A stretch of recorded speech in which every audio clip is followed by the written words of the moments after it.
Hi guys, this is YEOLIBO TI, and if you're looking for a multi-port adapter for your Mac Pro, then I recommend you to try the 9 multi-port adapter from YEOLIBO. And this adapter has been saving me a lot. Sometimes I need my phone, but the plug is too far from me and I need my phone next to me. So I just use this one to charge my phone while I'm using the computer. And it's just right there. It's very helpful, very useful. Besides that, I can connect directly my Mac with TV if I need the HDMI cable to be plugged with my computer. So it's been working very good.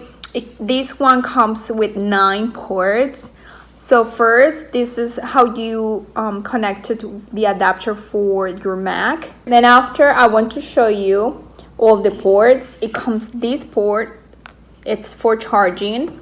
It also comes with 2 different ports, USB 3.0 and 2.0. It also comes with micro SD and also the SD port.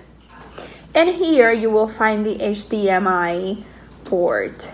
So as I said, this is very useful. So if you're looking for that multi-port adapter, I recommend you to try this one, but this is just my point of view.